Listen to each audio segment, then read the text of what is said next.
एक गांव में रानी अपने शौहर के साथ रहती थी। उसका शौहर बेहद लालची और बदतमीज इंसान था। उसे किसी पर कोई रहम नहीं आता था।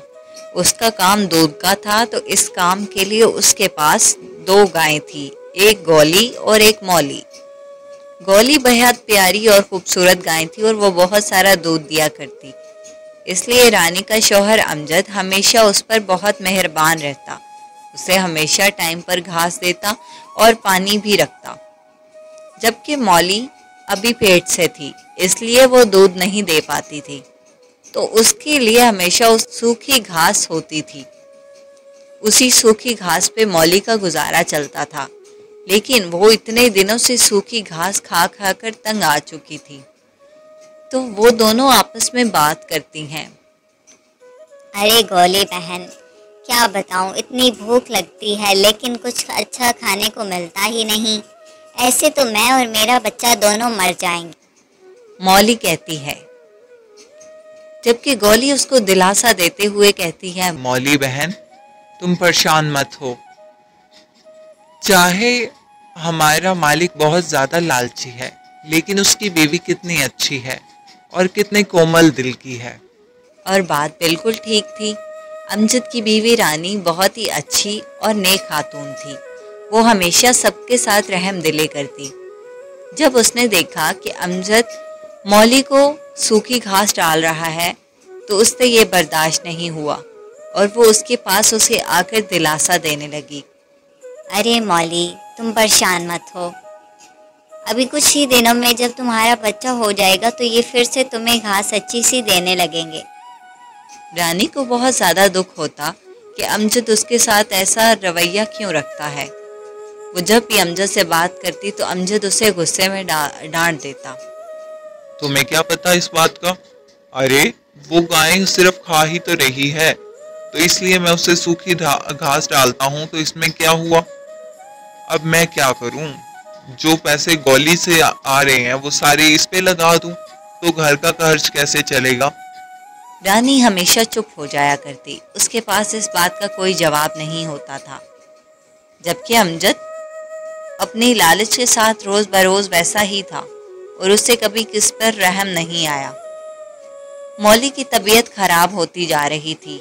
उसको अच्छी खुराक ना मिलने के बायस वो सारा दिन कमजोरी से पड़ी रहती। एक दिन रानी ने जब चुपके से देखा कि अमजद गौली को हरी हरी घास डालकर गया है, तो उसने मौली के पास जाकर कहा, ले मौली, मैं आज तेरी रस्सी खोल देती हूँ, तू जी भर कर खा लेना। इस बात से गौली और मौली दोनों बहुत खुश होते हैं और गौली कहती है, हाँ हाँ बहन, तुम खाओ, तुम्हारे बच्चे के लिए बहुत जरूरी है। रानी भी कहती है, हाँ गौली, हमें इसके बच्चे का बहुत ज़्यादा ख्याल रखना चाहिए, क्योंकि वो तो अभी नन्ही सी जान होगा, उसको खुराक की कितनी ज़्यादा ज़रूरत होगी। अब ये बात मैं अपने शौहर को कैसे समझाऊं, मुझे कुछ समझ नहीं आता। अब हर रोज़ उनका यही मामूल था। जैसे ही अमजद गौली को घास डालकर जाता, मौली की रस्सी रानी खुद खोल देती और मौली जी भरकर खाना खा लेती होती थी। पेट भरकर ना खाने की वजह से गौली का दूध बहुत ज़्यादा कम हो जाता है, तो इसलिए अमजद को शक पड़ जाता है और वो कहता है, अरे ये गौरी को क्या हुआ? पेट भर कर खाना भी खाती है, पानी भी पीती है, मैं तो इसे खूब सारा चारा डालता हूँ, तो ये दूध क्यों नहीं दे रही? रानी बात संभालते हुए कहती है, ऐसी कोई बात नहीं, दूध वैसे भी तो ऊपर नीचे होता रहता है, कभी कम कभी ज़्यादा, तो इस बात का इतना कोई इशू नहीं। आप यूं ही परेशान मत हो, अभी कुछ ही दिनों में ये वापस अपने दूध की मिकदार पर आ जाएगी। अमजद को उसकी बात से कोई तसल्ली नहीं होती, बल्कि उसका शक और बढ़ जाता है और वो इसकी खोज लगाने का सोचता है। अगले ही दिन वो चारा डालकर थोड़ी ही दूर जाता है और फिर वापस आने की सोचता है और वो रानी को उसकी खूंटी खोलते हुए देख लेता है। रानी पर बेहद गुस्सा होता है और कहता है, आइंदा अगर तुमने इस कमजोर सी गाय को घास देने की कोशिश की तो मैं तुम्हें भी घर से निकाल दूंगा, इसलिए अब अंदर चली जाओ। और मौली, तुम्हें तो सजा मिलेगी, तुम इसके हिस्से की घास खा रही हो ताकि तुम मालिक को जो मुनाफा मिल रहा है वो भी ना मिले, अरे कैसी गाय हो। इसके बाद अमजद उसकी खूंटी को रस्सी के साथ बहुत ज़्यादा ज़ोर से बांध देता है और फिर कहता है, अब तुम ज़रा हिल के दिखाओ और अगले 4 दिन तक तुम्हें कोई घास नहीं मिलेगी, तुम इसी लायक हो। बेचारी मौली कमज़ोरी से पड़ जाती है। आज सारा दिन खाना ना खाने के बायस वो बेचारी कमज़ोरी से उधर ही पड़ी रहती है। गोली उस पर बहुत तरस खाती है और कहती है, बहन, ये लालची इंसान तुम्हें जिंदा नहीं रहने देगा।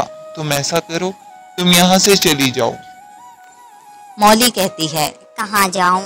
ये रस्सी इतनी ज़ोर से बंधी है, ना तो मैं इसे खोल सकती हूँ और ना ही ठीक से चल सकती हूँ।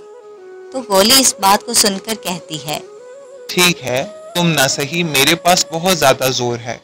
और ये कहते ही गोली उस रस्सी को अपने मजबूत सींगों से तोड़ देती है और फिर मौली किसी न किसी तरह उठते हुए जंगल की तरफ चली जाती है।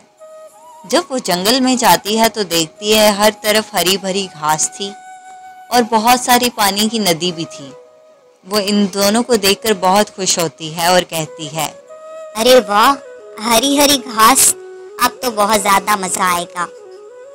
पहले घास खाऊंगी और फिर पेट भरकर पानी पीऊंगी।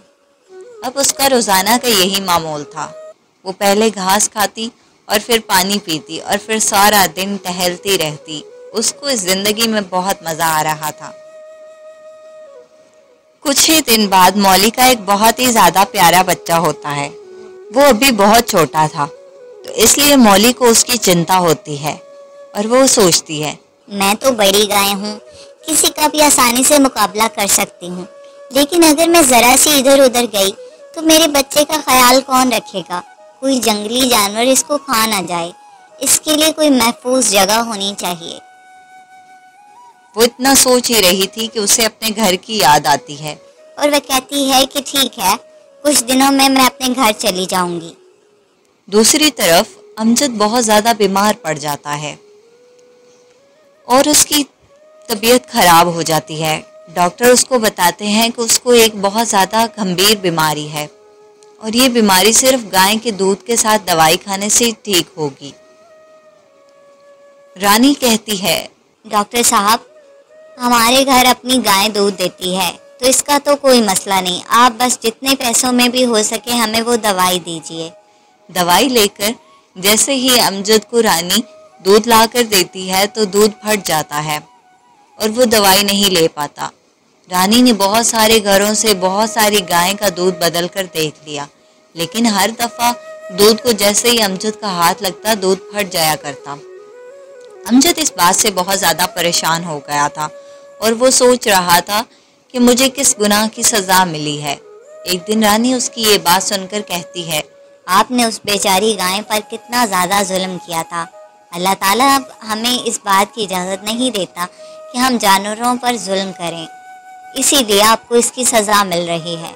अमजद अब बहुत ज़्यादा दुखी होता है और वो कहता है कि मैं आइंदा किसी पर भी जुल्म नहीं करूँगा, बस अल्लाह पाक एक बार मुझे माफ़ कर दे। वो इतना कहता ही है कि अगले ही दिन मौली घर वापस आ जाती है।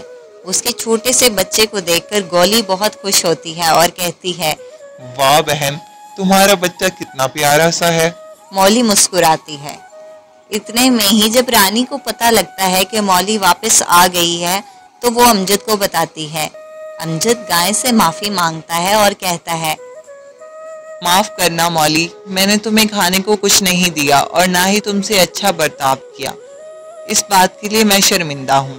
मौली उसको खुले दिल से माफ़ कर देती है और रानी मौली जैसे ही वो मौली का दूध ग्लास में लेकर अमजद को देती है तो वो दूध पहले हमेशा की तरह नहीं फटता और अमजद कुछ ही दिन में उसके दूध के साथ दवाई लेकर ठीक हो जाता है। उसके बाद से उसने वादा किया कि वो किसी पर भी जुल्म नहीं करेगा। तो प्यारे बच्चों, ये कहानी हमें सिखाती है कि अल्लाह की लाठी बेआवाज़ है।